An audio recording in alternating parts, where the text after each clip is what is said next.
This episode is brought to you by the Arthur M. Blank Family Foundation and its Montana-based AMB West Philanthropies, both of which embody the value-based approach to philanthropy and business of their chairman, Arthur M. Blank. The foundation is doing excellent and impactful work in Montana and beyond, so I encourage you to check out their website at blankfoundation.org to learn more. Thanks a lot.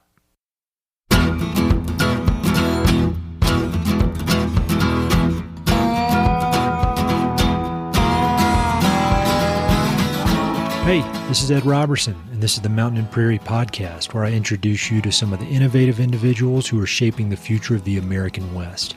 I meet most of these people through my work in land conservation or through my hobbies and interests that revolve around spending time up high in the mountains. My guests include ranchers, writers, entrepreneurs, conservationists, athletes, artists, adventurers, pretty much anyone who's doing important work, has an interesting story, and loves the American West. My guest today is Dr. Eric Arzubi. Eric is the co-founder of Frontier Psychiatry, a Montana-based medical practice that's accelerating and expanding access to high-quality psychiatric care for rural communities. By many metrics, Montana can be described as the epicenter of the United States mental health crisis. The large, mostly rural state is home to many vulnerable populations who are disproportionately affected by mental health concerns. And given Montana's sprawling, lightly populated landscape, easy access to specialized and high-quality mental health care has been a significant challenge. But thanks to technological advancements and increased internet access, Eric and his team have successfully used telepsychiatry to reach underserved communities throughout Montana. Eric's path to becoming an innovator in rural medicine is an amazing, unexpected, and inspiring story. After graduating from college, he spent most of his 20s working as a Wall Street bond trader for Morgan Stanley, traveling the world and earning a great living. But despite his material success, he was unfulfilled with his career and felt a deep longing to do purpose-driven work that made the world a better place. So, at age 29, he decided to walk away from Wall Street and begin the long process of becoming a doctor. The prerequisite courses, medical school, residency, and then a fellowship in child psychiatry. At age 44, he landed his first job as a psychiatrist in Billings, Montana, where he quickly fell in love with the people in the place, and he began his quest to find solutions to the mental health crisis that plagues the rural West. Mental health is a topic that's near and dear to my heart, so it was a real honor to have the opportunity to chat with Eric and learn about his innovative approach to solving such a complex societal challenge. We started out discussing his path to medicine, everything from why he decided to walk away from Wall Street to why he chose psychiatry as his specialty. We talk about the factors that have made Montana the epicenter of the mental health crisis and what makes Frontier Psychiatry so uniquely qualified to help. We talk about approaches to scaling mental health care throughout the West, how Eric's business and entrepreneurial background has helped him to find solutions to such a complex problem, and why it's important for all of us to be advocates for mental health in our own communities. He also describes one of Frontier Psychiatry's newest initiatives, which is a partnership with the Montana Department of Agriculture that provides free, confidential counseling to men and women working in agriculture in Montana. Eric's life story and his work are extremely inspiring and important, so I know you'll enjoy this episode. Big thanks to Eric for taking the time to talk, and thanks to all of you for listening.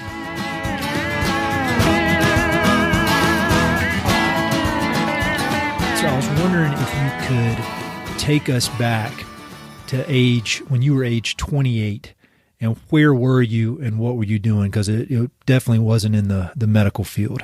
No, it wasn't. So when I was 28 years old, I was actually working in New York City as a bond trader. I was buying and selling Latin American bonds, and for those of you who don't know, a bond is really just an IOU or it's debt.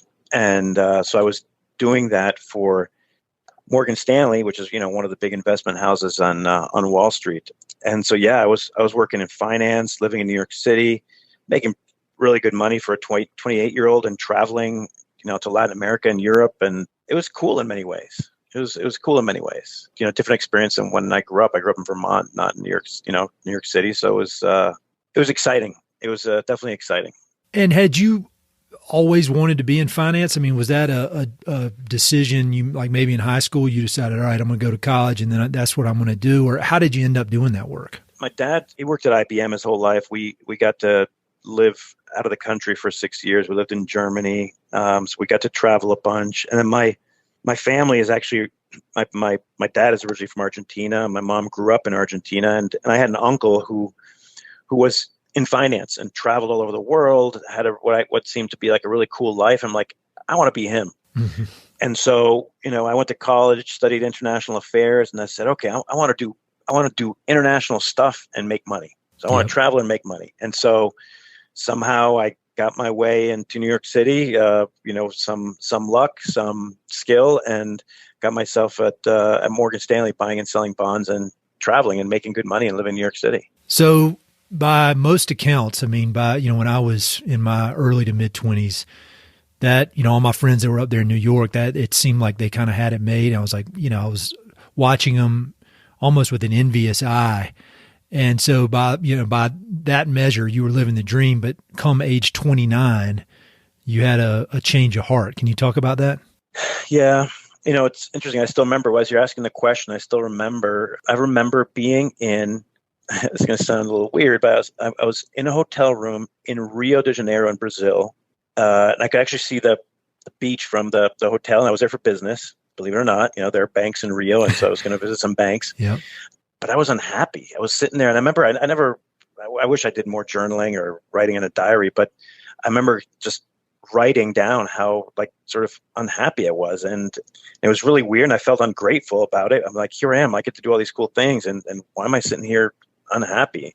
And I'll tell you, actually, there are kind of two parts to this. One, something really concrete, really interesting. As I was traveling a lot and I was flying, anytime there would be turbulence on the plane, I would get anxious, and I'd get little kind of sweaty palms, and I'd feel some sweats, and I'd be scared of the plane dropping out of the sky and dying.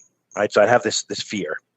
It didn't stop me from flying, but it was very uncomfortable.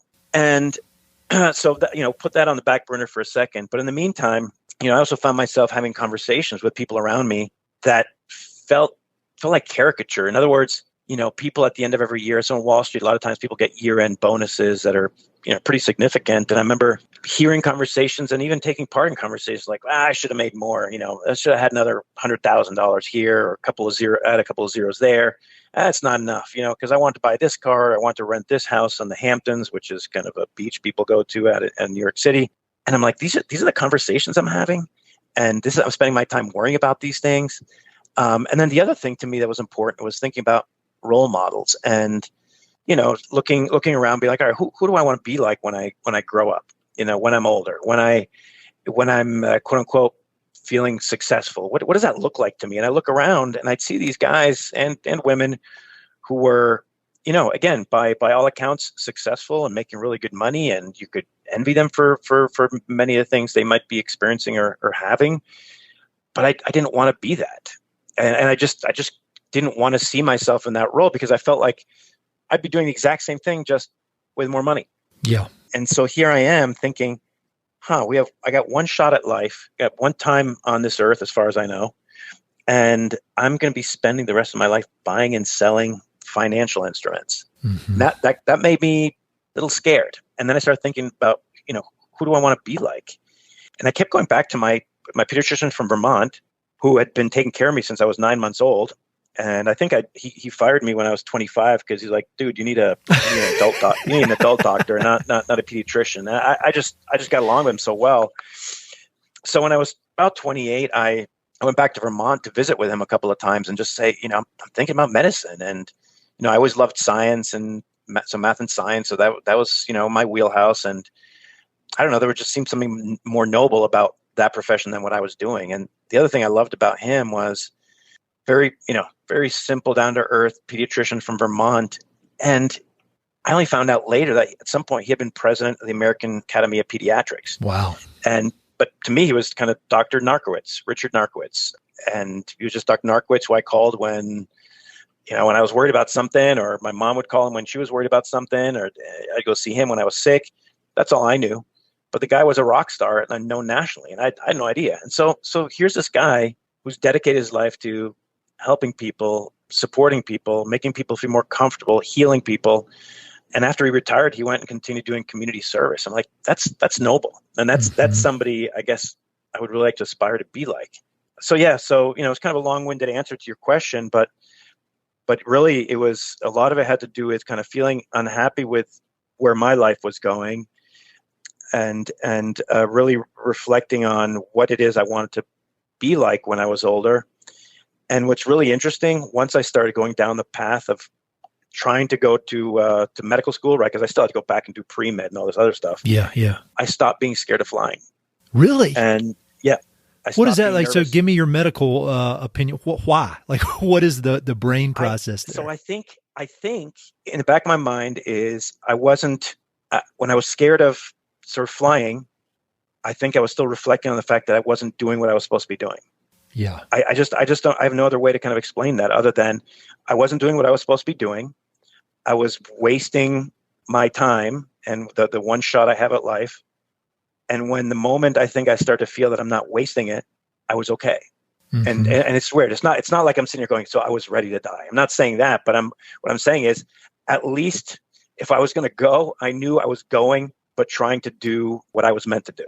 Yeah. Does that make sense? Oh, it makes perfect sense. I love it. I mean, I love stories like this. And the thing, I people who listen to this know that I made a pretty abrupt career change, but mine was, compared to the path you had ahead of you at age 29 with all the years and years and years of hardcore schooling. I mean, I went, I was able to just kind of transition from one side of real estate into what I think is a better side of real estate, land conservation, whereas you had to, like you said, take the pre-med stuff and then go, and then the whole process of medical school. I mean, it ended up being the whole process, 10, 15 years to get it done. And so did you have, what did your best friends or family, I mean, were they supportive of this, or they're like, what are you doing, man? You got it made in New York. Why are you doing this? I mean, because I would imagine it's one thing to have this urge, I need to be doing something different, but to actually do it,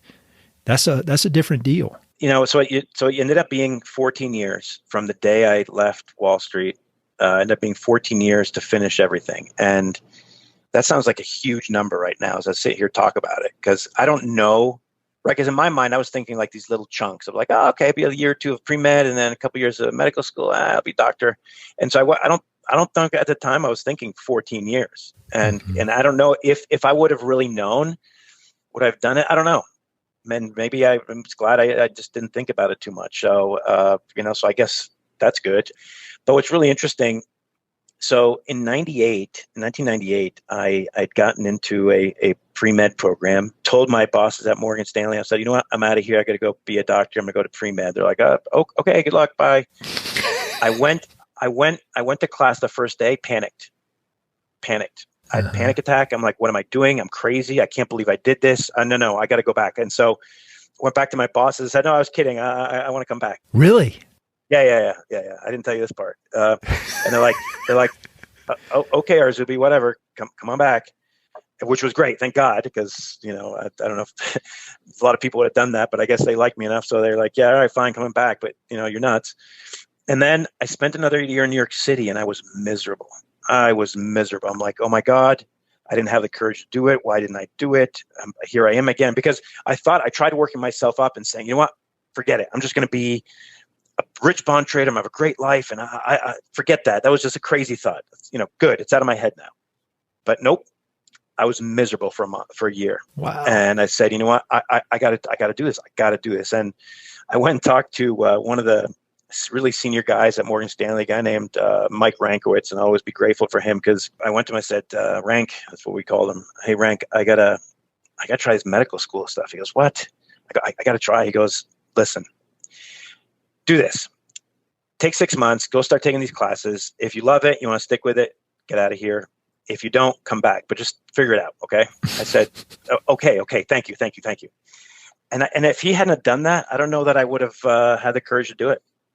he gave me kind of this little parachute, which was huge. And that gave me, I think, the courage and the boost I needed. And so, I've always been grateful to him. And so to skip ahead a few years, well, back to that real quick. It's always interesting how you bump into these people throughout life who maybe give you an opportunity or push you in a certain direction. And you think back, like, what if I hadn't have met that person? Or like, what if you hadn't have been in the same division within Morgan Stanley as that guy? It's pretty wild to think. It kind of makes me kind of nuts when I start thinking about all the I know, right? I mean, because so many things hang just on like one thread, right? What if I had gotten a different pediatrician instead of this Dr. Narkowitz? Would I have been inspired, right? I mean, there's some of these things that some of these decision points in our lives are so kind of precarious and depend on some real random stuff happening. You're talking to a guy who sat down next to his wife in the Dallas airport and just struck up a conversation with this attractive woman sitting next to me. And now there's humans on Earth because of that chance meeting. So it's amazing. It's crazy. It's crazy. So,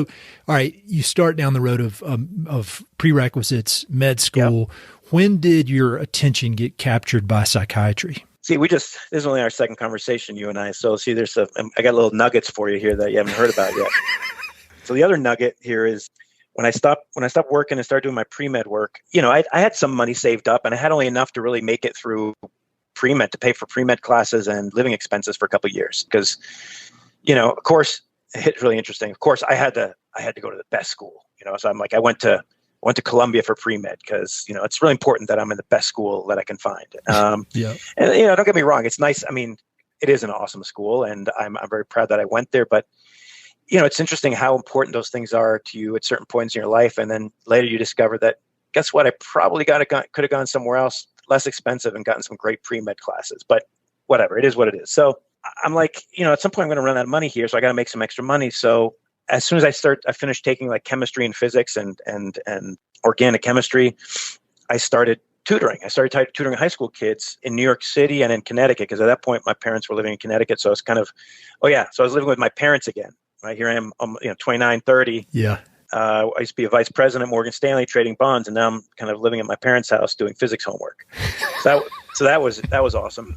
And no, I mean, I God bless them for letting me back in the house for that, but still, it's just very weird, right? Sure. But anyway, so I started tutoring a lot of kids in math and science and loved it. And to actually created a practice. I created a little tutoring company.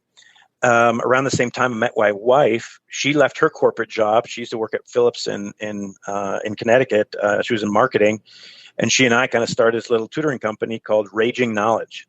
Really? And I was a good teacher.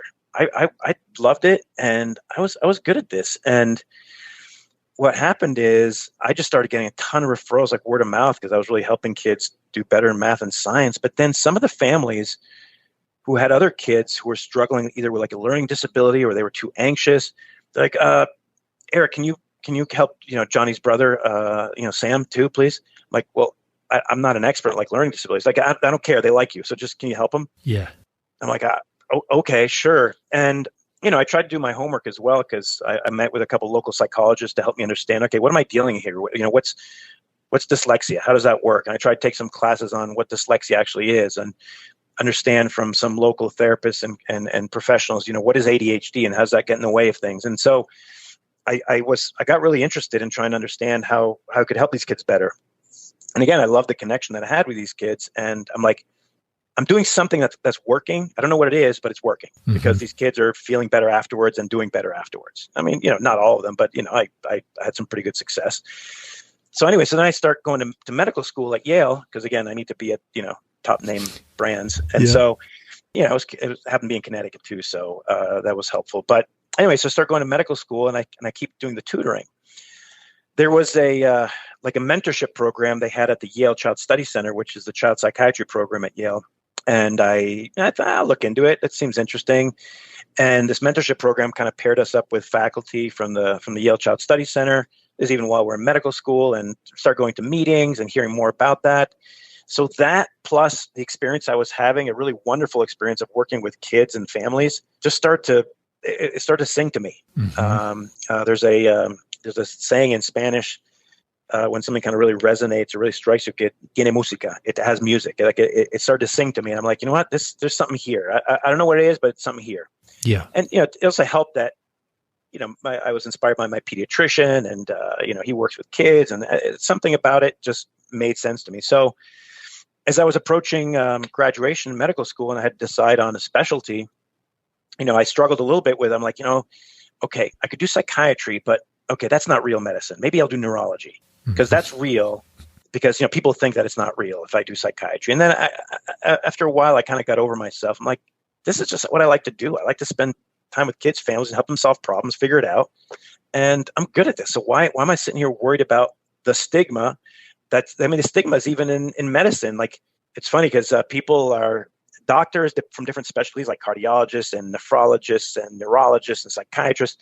They all kind of pick on each other and have different, kind of nicknames or kind of biases and feelings and stigma around different specialty. Like, primary care doctors are this way, shrinks are this way, neurologists are this way.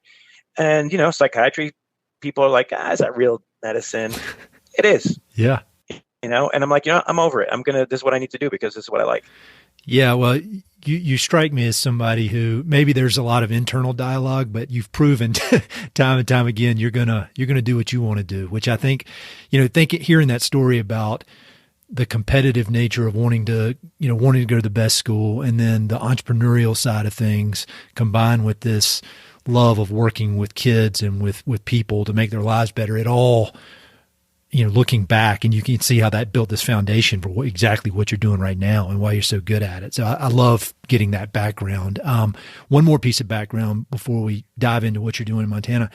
So you're an East Coast guy, pretty closely connected to the East Coast. And I found somewhere online that you were initially thinking you were going to settle down and practice on the East Coast after med school, but you ended up in Montana. Can you tell how that story, because we're both kind of could be considered at some point, we were fish out of water out here, but we both made it our home. So how did you end up out here? So I was actually negotiating to kind of take a job in Connecticut at a mental health center, or they call them child guidance clinics, which is basically like a mental health center for kids and families. But my wife and I were having a couple, sort of different parallel conversations. One is, by that time, so we married in 2003.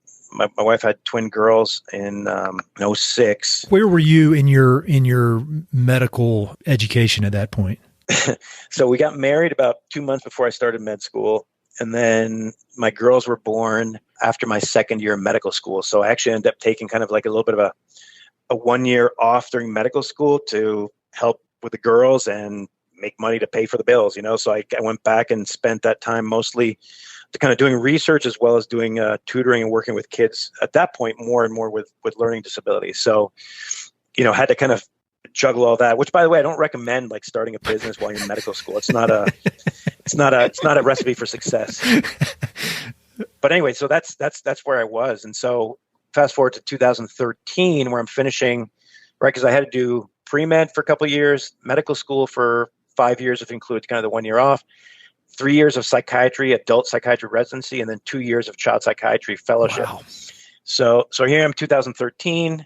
My girls are, at that point they turned 7, and I'm like, and I was really at that point, in the Connecticut/New York corridor there, I was really kind of overwhelmed by how hyper competitive kind of the whole school process is and was. I mean, mind you, that's coming from a guy who, I went to Yale. And so, I had to live through that myself, and, hyper competitive. And I'll tell you, it doesn't necessarily bring you joy and happiness being kind of stuck in this kind of competitive track to be at the best schools. Yeah. It's a lot of pressure. It's anxiety. It's, you're achieving something for this, for the sake of achieving, so that's a whole nother dynamic, probably, a whole nother podcast you got to do on, why do people do those kinds of things? But don't get me wrong, it opened doors. I'm grateful, and I love the education I had. But did I want my girls going through kind of the pressure cooker that is, really competitive education in the Northeast, especially in that kind of Connecticut, New York corridor? And I don't know that I wanted that for them. I grew up in Vermont. Again, I was pushed hard at home by my parents, thankfully, but it wasn't kind of this hyper competitive thing. In fact, I never did SAT prep before taking the SAT, and I took it 3 times because the first 2 I did same. So yeah. So my parents didn't know. They came from another country. They didn't know you're supposed to do all this test prep and tutoring. They're just like, all right, Eric, go take this test that you're supposed to take. So I was thinking about the pressure cooker that is kind of that part of the country. My daughters. Also, now I got med school debt and the cost of living in that part of the country. And so I get this email about a hospital in Montana looking for a psychiatrist, looking for a child psychiatrist. And I'm like, I'll take a look at this and share it with my wife and say, Ella, look, there's a hospital looking for a child psychiatrist in Billings, Montana. She goes, Montana? I think I'd gone there skiing once in Big Sky, and it's beautiful. It's pretty cool. We should go at least for the interview, don't you think? I'm like, yeah, we'll go for the interview. It's a free trip, So April 2013, we go, land in Billings, and I don't know how much you've been in Montana, but Billings is biggest sort of town / city with 130, 140,000 people, but it doesn't have kind of all the mountains and the lakes and everything you imagine when you think about Montana. So we arrive in Billings. I'm like, this is it? This is Montana? And I'm like, okay, clearly, we're not going to live here, obviously, but here we are. I'll do the interview and let's travel around. And it was a Friday, so we ended up driving, through Livingston, Paradise Valley, through the Yellowstone National Park, up by Big Sky, through Bozeman, and I'm sitting there going, oh, okay, now I get it. Now I get it, why people are here. And then interviewed Monday in that April, and at that time, Billings Clinic was doing some really impressive work. The year before, they had been awarded as being the safest hospital in the country by Consumer Reports.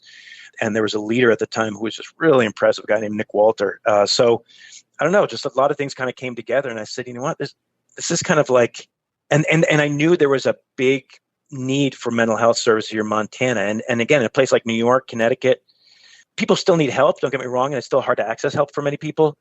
But there are a lot more psychiatrists in that part of the country than here. And I'm like, you know what? I did this because I want to make a difference. I want to make a dent in a problem and contribute to my community somewhere, wherever my community is. I think there's a chance to do that here. Yeah. And so ultimately that's why we made the call. Well, and I watched your TED Talk, which I'll link to on the webpage for this podcast so people can watch it, because it was awesome. And, I'm pretty plugged into a lot of things, obviously, in the West through this podcast, but I was shocked by some of the stats that you rattled off around mental health. And several times in the talk, you refer to it as Montana is the epicenter of the mental health crisis. And I've heard there was a guy I knew one time who did his residency in surgery at Johns Hopkins, and he said it was it was the place to do a residency because there was so much violence in that area that people were coming in all the time to with gunshot wounds, knife wounds, and that needed immediate high-end treatment. And so it, from some of the stats you were listing off throughout the, rural West, but particularly around Billings, it seemed like you were entered this area that was in such dire need of mental health intervention. And so would you mind just kind of setting the stage or painting a picture of the mental health crisis that is happening in the rural West? Yeah. I knew there was a problem, but I honestly, until I got here and really lived it for at least the first year or two, I did not understand the scope of it.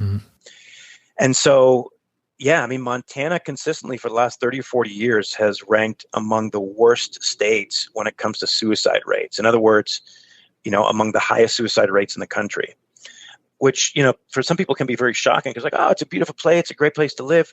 All true. And again, people ask, well, why is it Montana? Why Montana? And I don't know that there's a right answer, but I can tell you some of the contributing factors. Again, the population density is very low in Montana, right? If you draw a line from one corner, from let's say the northwest corner to the southeast corner of the state, that line is the same length as the line that you would draw from Chicago to Washington, D.C.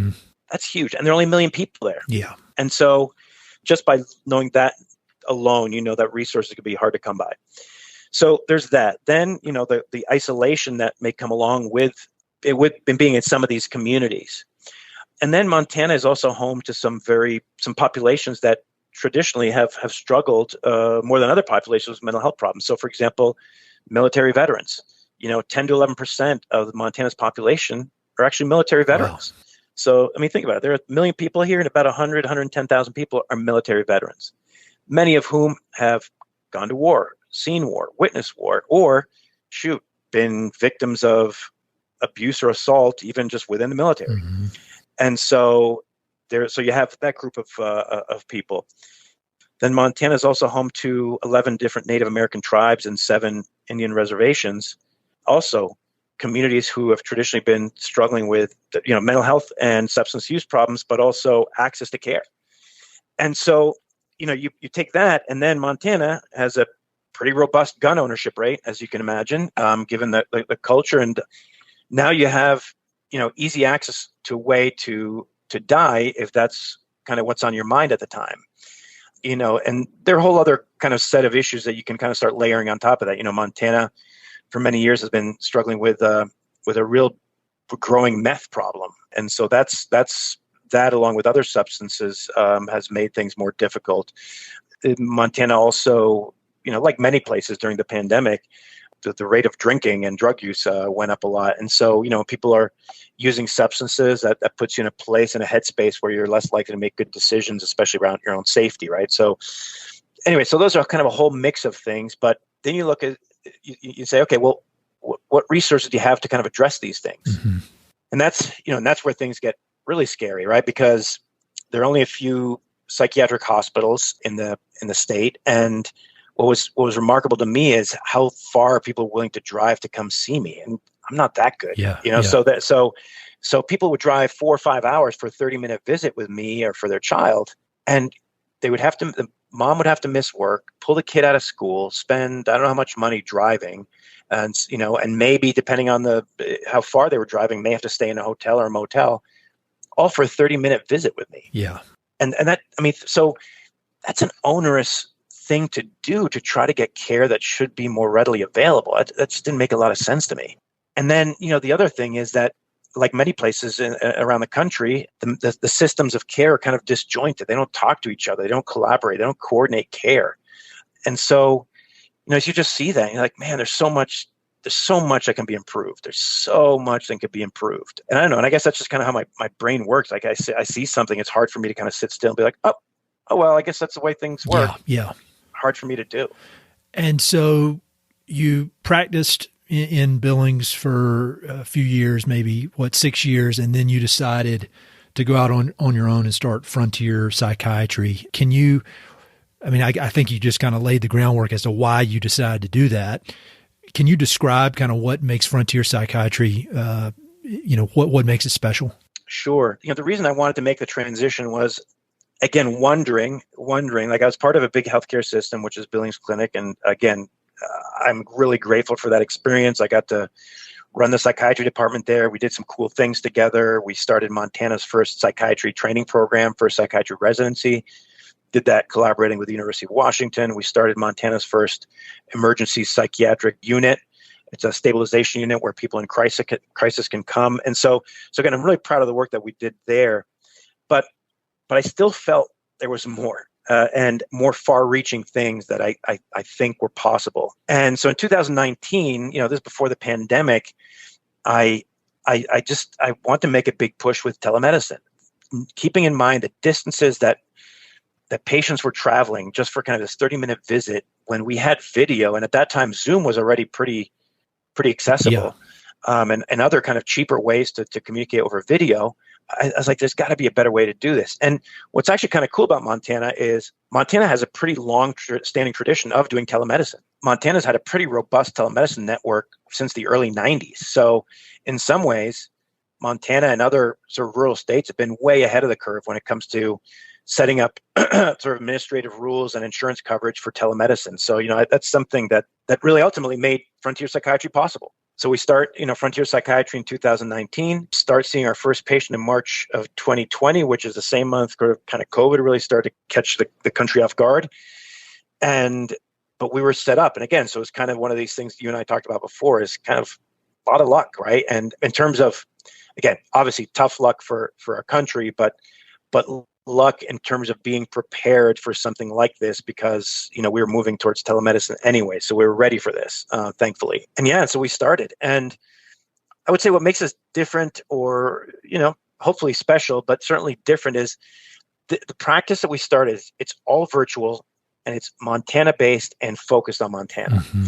A lot of other psychiatric or telepsychiatry companies or practices, they're trying to kind of be everywhere in the country.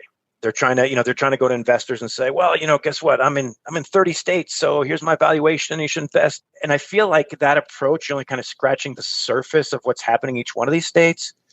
And in each state, the context and the mental health system is very kind of specific to each state. Sure. So sure, you can flip a switch and beam in over video to lots of different states. But I don't know. I just feel like the problem related to mental health services everywhere is much deeper than what we can do by just kind of flipping a switch and just saying, hey, I'm everywhere. So we were very deliberate about the fact that we wanted to be in Montana and focus on Montana. The problem, Montana is big enough that we can spend some time really focusing on this, because here and in other places across the country, people have been working on this. A lot of really smart people working on this for a long time, but our mental health system still stinks. Yeah. And what I'm hoping to do is trying to push the envelope a little bit, think outside the box, because if we keep doing what we've been doing for the last 30, 40, 50 years, guess what? We're going to still have the same damn problems. Yeah. And so can we please have the courage to try something new and different? Healthcare in general tends to be pretty risk averse, and I get it. People worry about liability and risk and all this stuff. But I don't know, as you and I are sitting here talking, Ed, there's several people right now in the emergency room, half a mile away from me, who are having the worst day of their lives, Yep. contemplating suicide. So I owe it to them and everybody else to take a risk and try to do something different, do something that maybe that doesn't naturally feel easy to me, because it's worth it. I mean, because people are struggling. We can't keep doing the same damn thing. And so I hope that we've created an organization and a practice that is driven by best practices and by evidence-based psychiatry, but willing to do what it takes to get closer to the patient and make it user-friendly for the patient. Because I tell you, the healthcare system in general, and certainly mental health services, not traditionally user-friendly. Well, when I watched your TED Talk, that was one of the notes I made when I was watching. You mentioned thinking outside the box several times. And I wonder how much of your focus on thinking outside the box could be drawn back to your previous career and kind of taking a non-traditional path. Because I would imagine if you're getting kind of, for lack of a better word, indoctrinated into the U.S. medical system at age 22, if you just go straight through, from undergrad to med school, it may be harder to have a broader perspective or even the confidence to question anything. And so do you credit your kind of non-traditional path to medicine to allowing you to see things a little bit differently? I think so. And I appreciate you picking up on that. I do. I mean, because if you think about it, if you go to medical school, again, a lot of wonderful docs that go straight through. Oh, yeah. Yeah, definitely. Change agents.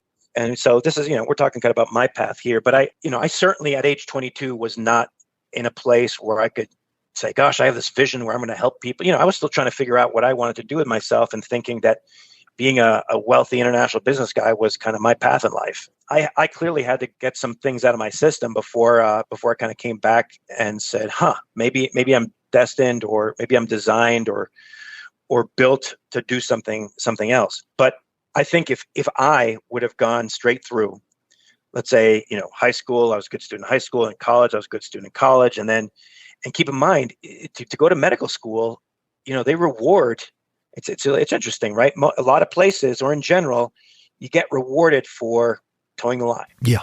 Did you do great in school? Did you do good grades? Are you a good person? Did you? That's great. I mean, that's what you want in a doctor anyway. But you get rewarded for kind of being straight through and following all the rules, right? And I think that not having gone through that straight track was helpful to me, because I got to learn a lot of things. So, for example, working on Wall Street, you learn something, and that's that money makes the world go round. Yep. It just does. I mean, that's the fuel for a lot of things that happen, right? I mean, yes, I want to make an impact and do good, but I know that in order for us to continue to keep the doors open, I got to be in the black. So I better understand how money works and how medicine works and how we get compensated and reimbursed so that I can keep hiring people.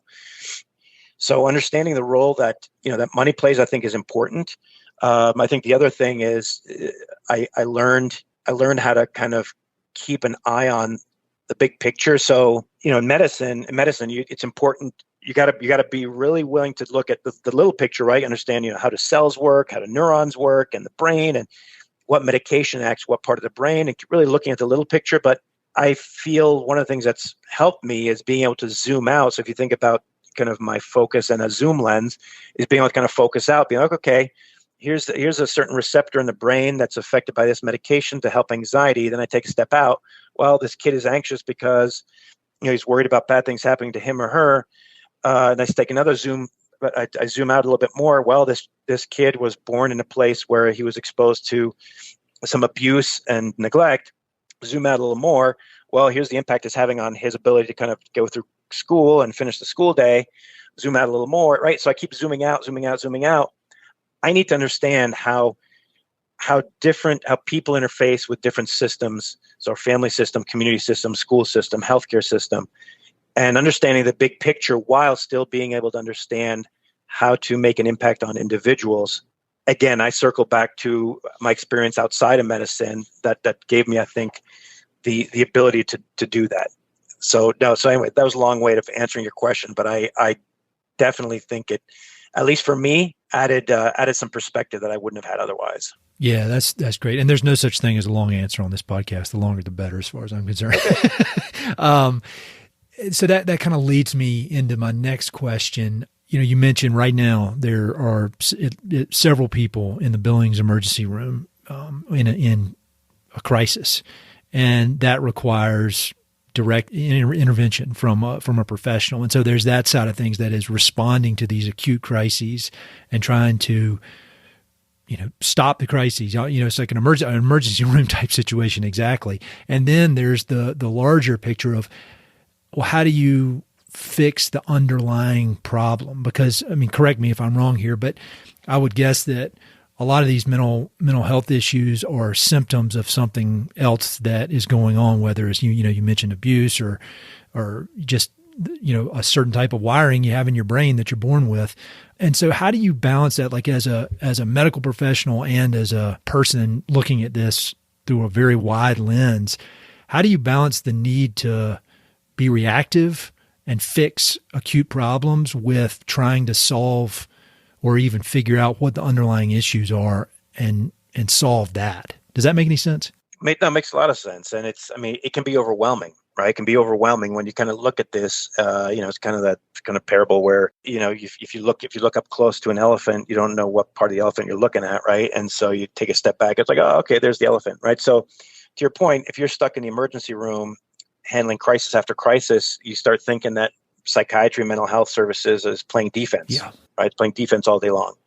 If I sit in a psychiatric clinic and see patients who come into my office, I think also it's a little bit more about playing defense because patients are really calling and coming to see me when they're struggling.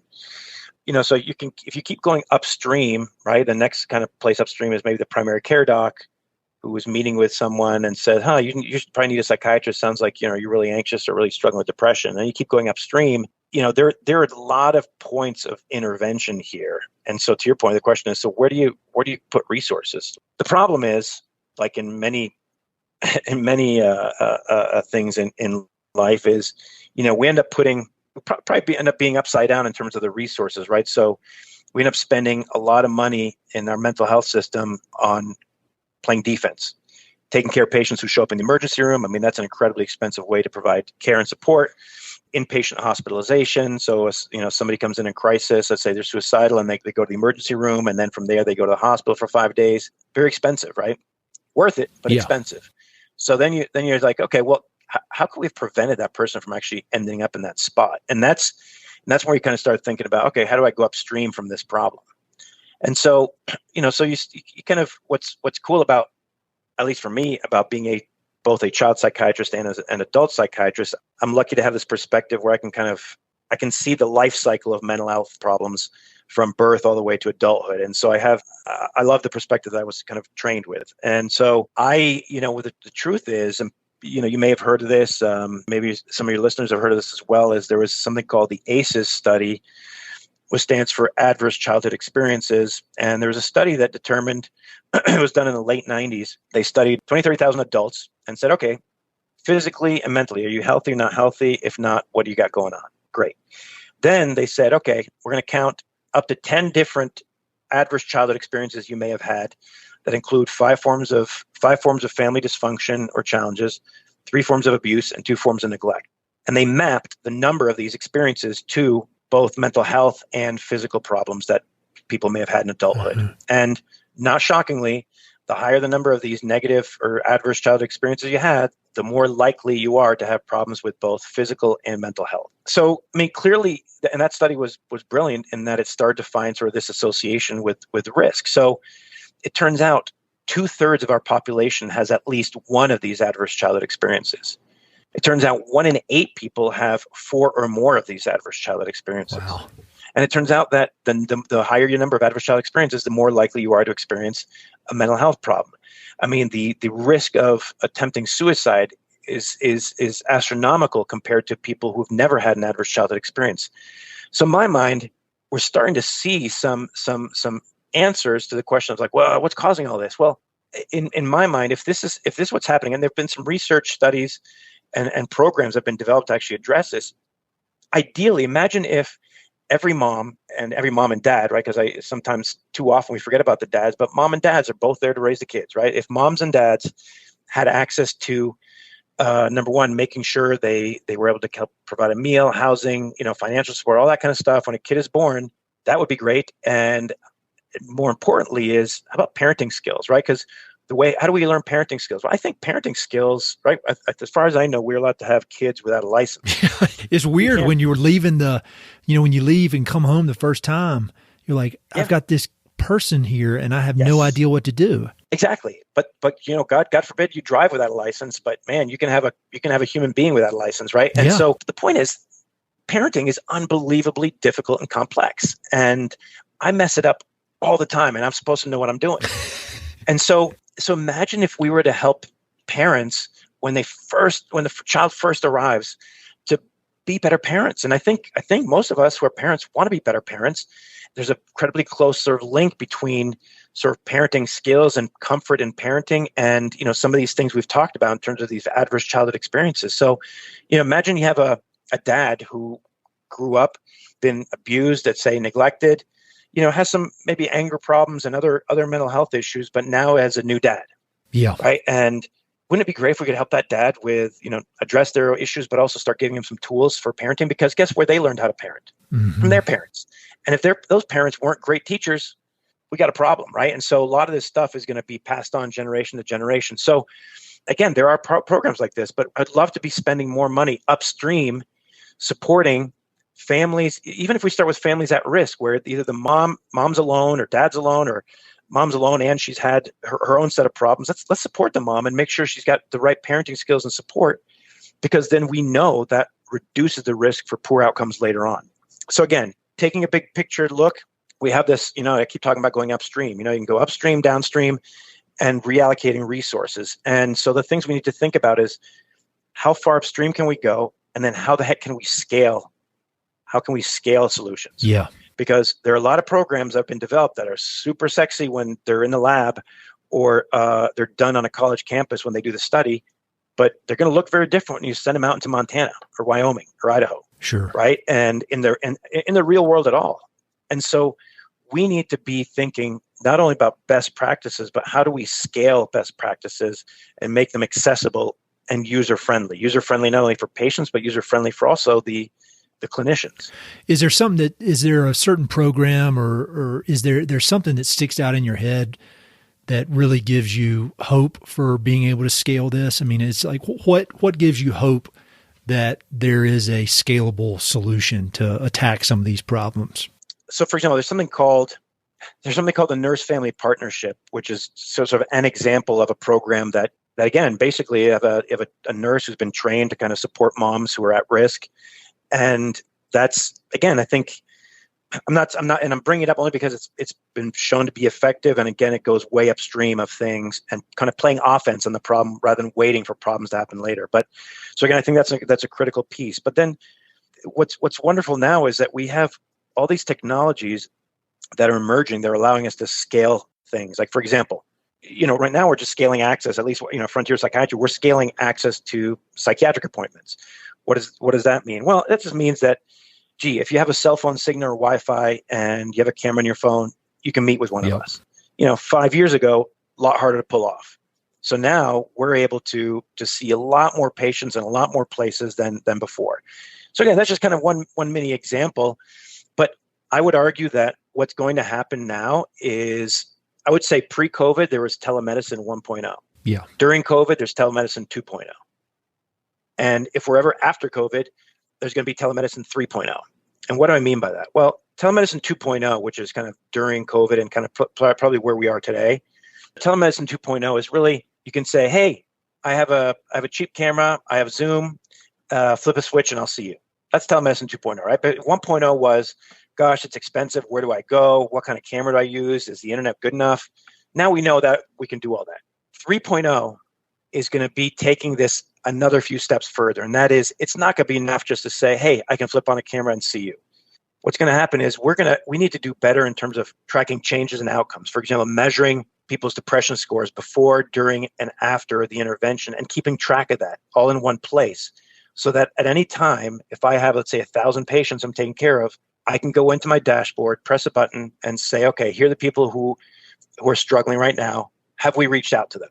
Rather than waiting for them to struggle, suffer, and show up, let's say, at same-day care or in the emergency room. So what I'm hoping for is that we develop systems and approaches that allow us to play offense more effectively.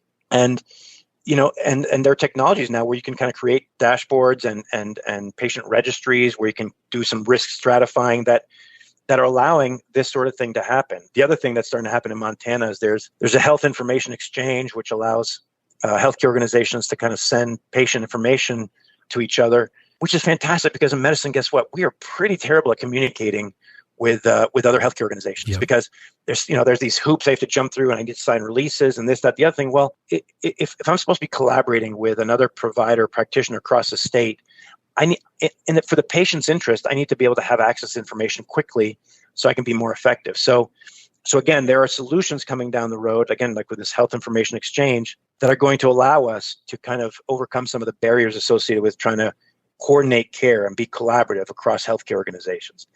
And the other part of this too, Ed, is I think we need better leadership in healthcare. Sure. I've seen too often in healthcare organizations where there's more concern with sort of territory and market share than focusing on patients, number one. Yep. There are too many meetings out there that are happening in different healthcare organizations where people are meeting about budgets and market share, and rather than the patient. Yeah. And so at least, again, we have a lot to, at least from our practice, Frontier Psychiatry, it's a lot of things we can still do better. We're not perfect, not by a long shot, but, we're trying to be pretty relentless about, taking away all the crap that stands between the patient and the provider to make the experience great for both. And if we can do that, then I think we're going to have a much more pure experience that kind of takes away these other barriers. So, I don't have a kind of this perfect program to describe to you that you can kind of scale and, run with it. I mean, if I could, I'd be doing that right now. Yeah. But it's fascinating to kind of have started a healthcare organization, Frontier Psychiatry, and just learning about all the different sort of interests in medicine that are out there that you have to kind of cut through, like between private payers, public payers, credentialing, privileging, malpractice insurance. I mean, you would not believe what it takes to start up a healthcare organization. And it's unfortunate. I understand why not everybody does it now. But being in a position now where we have some say over our culture, because I believe the culture of healthcare organizations, I think, leave a lot to be desired as well. And I think, we're trying to be very, very deliberate about creating a culture that is safe for everyone. People feel supported. People feel okay saying that they need help and saying that they're not perfect and they need support, because we all do. Yeah. So again, I think leadership is critical, and then creating a culture that is supportive and encourages innovation and creative thinking to solve problems. I think those are all different pieces of the puzzle. So again, I wish there was one thing you could say, all right, take this and scale, but it's deeper than that. Well, no, and I appreciate all that you just said, and then on some of the things that I read and watched prior to this conversation, there was one part where you were very clear. You said there's a no one size fits all. There's no magic pill. Like there's, it's. And I think whenever anybody's telling me there's a one size fits all, I get very suspicious.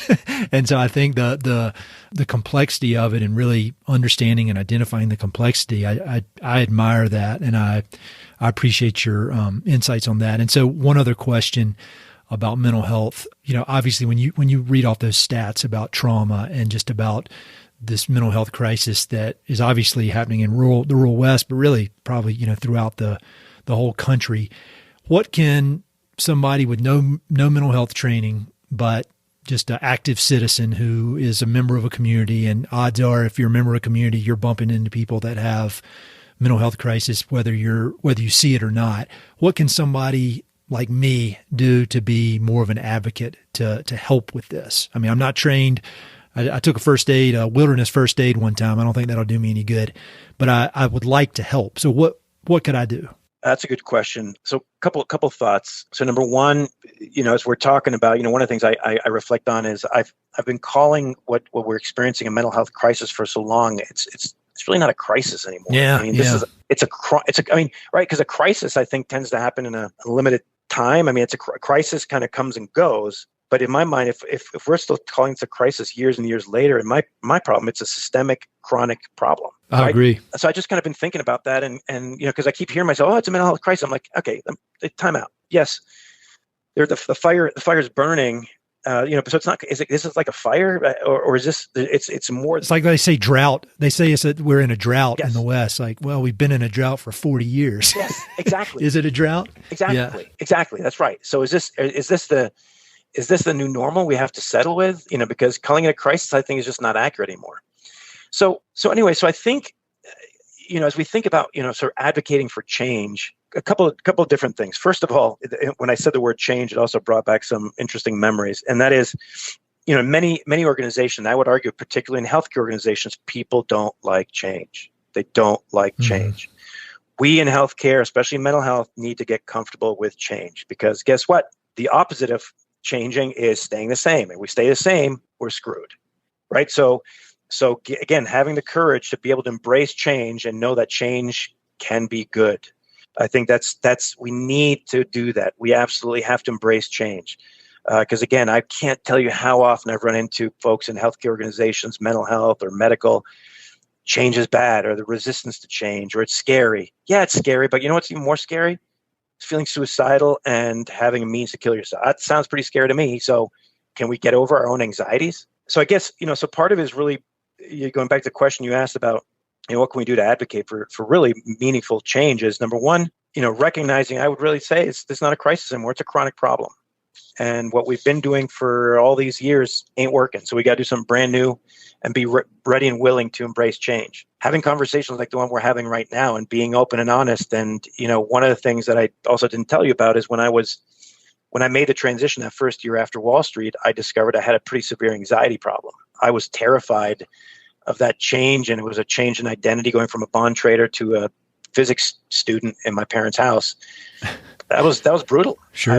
I went and saw a psychiatrist for the first time. I started taking medication. And I still take the medication that really helps me function better. I do better. I'm less anxious. And so I'm more useful to my family and friends in the community. And to myself. So again, I would hope being willing and open and to have kind of authentic conversations about the fact is, guess what? I've never met a normal person. And every single person I've met has something they're struggling with. And it's okay. Yep. And it's okay. And so I think being vulnerable, being authentic, and having open conversations like the one we're having today, I think is critical. And then, when it comes to convincing folks about adopting certain programs, you can come at this from a lot of different angles, because you can come at it to one group of people is going to respond to kind of the sob story, right? Oh, I don't mean to minimize kind of what's happening, but, I'm kind of being a little silly. Yeah. But that is, you're going to help a lot of people. A lot of people are suffering. We want to stop the suffering. And you're going to, get certain sort of policymakers and investors or donors who respond to that kind of the heartstrings, pulling on the heartstrings, right? Some people don't respond to that. Some people respond to money, to arguments about money. Well, guess what? There's plenty of research out there to show that good mental health care improves, actually has a good ROI. Yep. For example, if you have a large organization, a large company, there's going to be a pretty significant percentage of people who are struggling with anxiety and depression. And if they have anxiety and depression, they're not going to be as effective as your employee. And if they're not as effective, guess what? That's going to be a drain on your productivity and on your bottom line. So there's research to show that investing in mental health supports will actually make things more profitable. Same thing. If we can get over looking quarter to quarter when it comes to not only business finances, but also kind of governmental finances, and recognizing the ROI that's over there for long-term investment, there are very good arguments to be made that investing in this space will actually save people money. So again, what I would sort of recommend to people is, understand locally, who are your change agents? Who are the champions for change? And when it comes to mental health care, like in Montana, there's some wonderful people at NAMI, which is the National Alliance on Mental Illness, or the local chapter of Mental Health America. And then, every one of us has a certain set of skills and passions, and, understanding what is that? It could be maybe you're good with numbers and going to help putting together a presentation that could help make the argument about the ROI for investing in certain programs.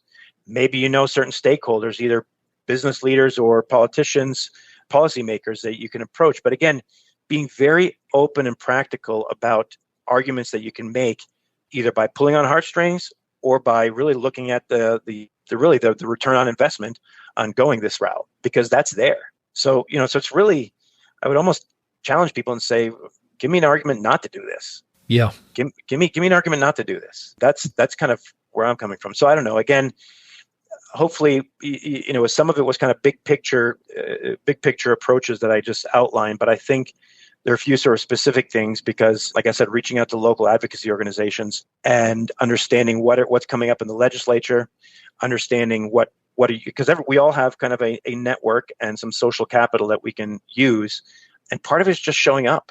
Mm-hmm. So really not a lot is required to really make a difference.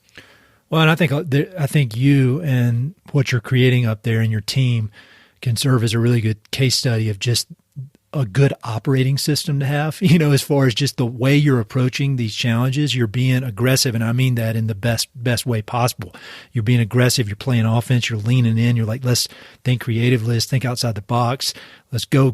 We got it. This is important. And I think whether you're talking about mental health or in my side of things, conservation, I think that aggression, and I need to maybe find a different word because I think sometimes aggression can mean different things to different people, but I really feel like you are a case study of how to approach these big problems that can be overwhelming and kind of can deflate people, but you can be energized if you take your approach. So I'm so impressed, and I'm really honored to get to chat with you, and I appreciate your time. I got 2 quick final questions if you have time.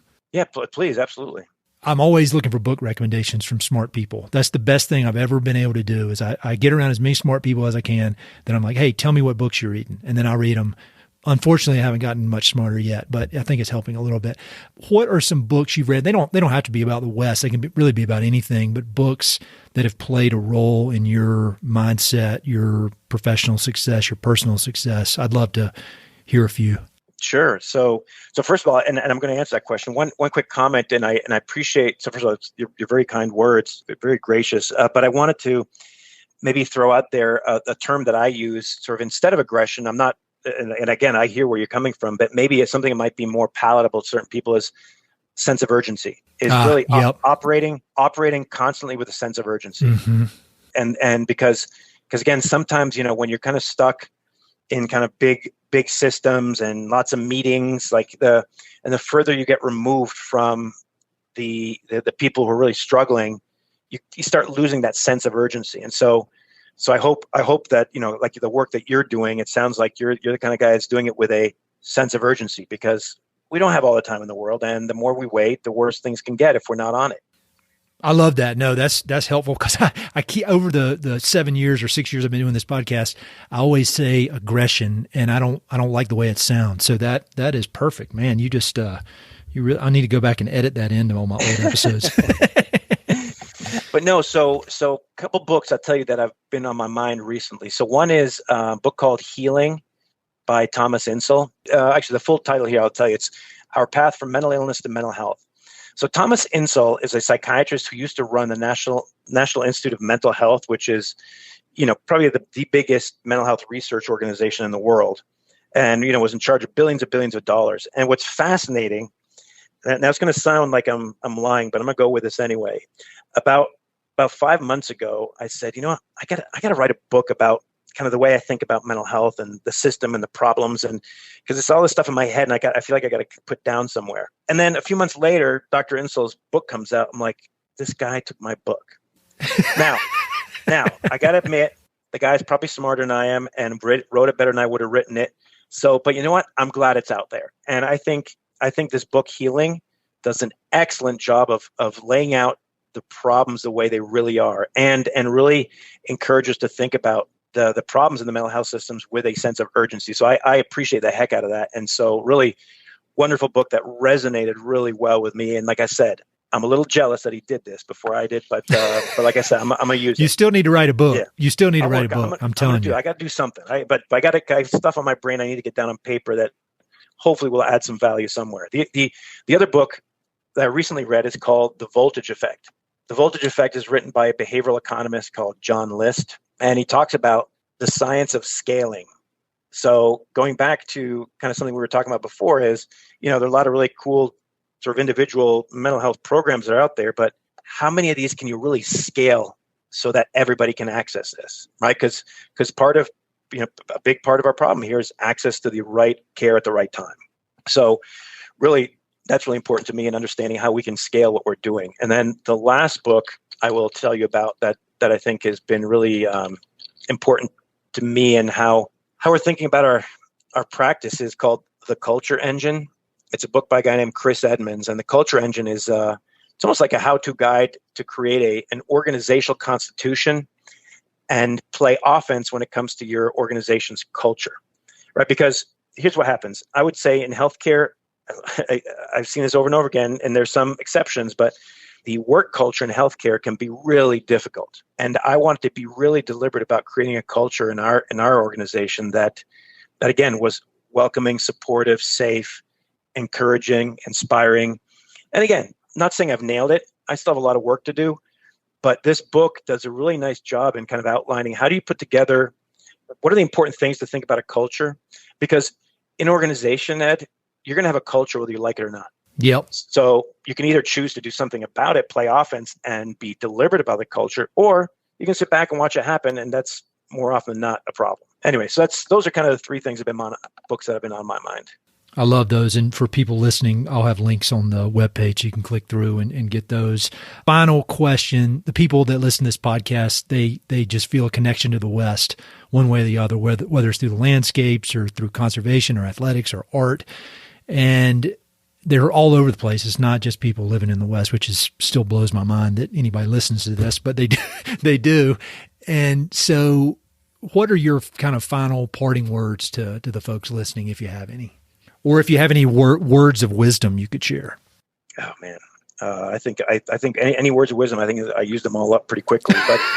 But let's get uncomfortable. I mean, and I know the pandemic and lots of things that they're already kind of contributing, making us feel uncomfortable. What I'm talking about is let's not play it safe when it comes to solving these problems, because the patients and the people who are struggling deserve that we get a little uncomfortable and that we take a little bit more.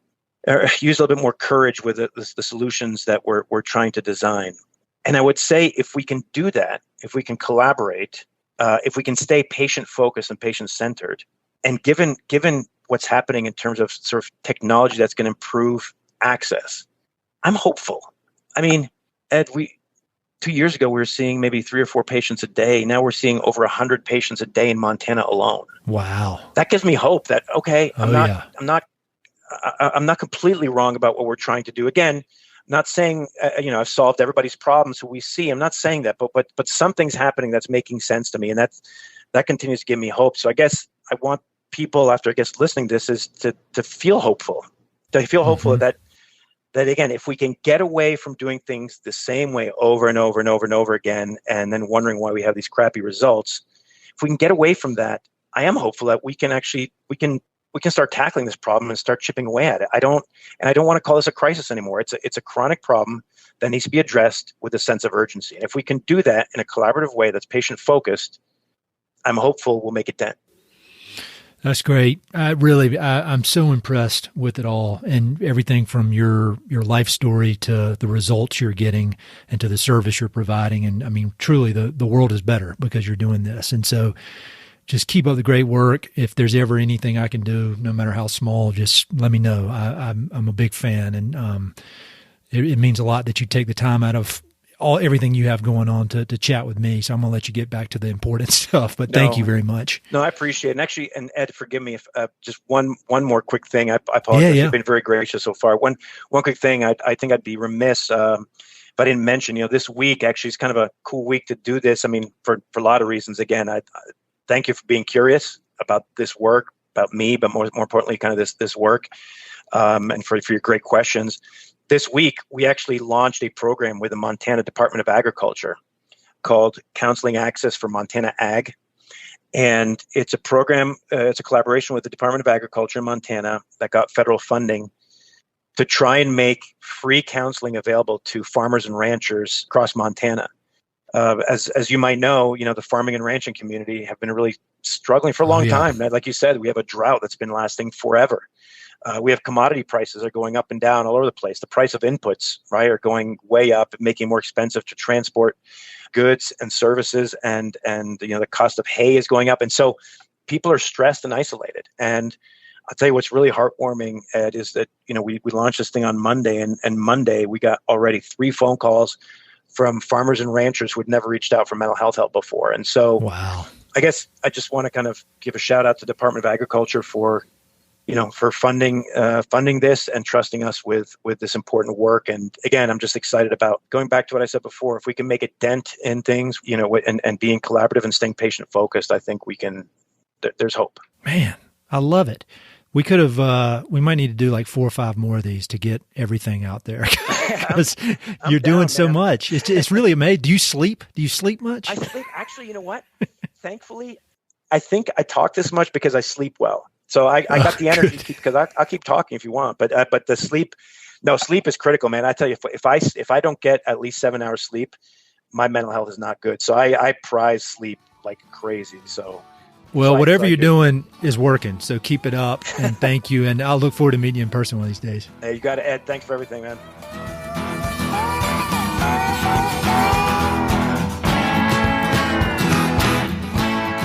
Hey, it's Ed again. Thanks so much for listening to the podcast. I know your time is valuable, so it means the world that you spend it listening.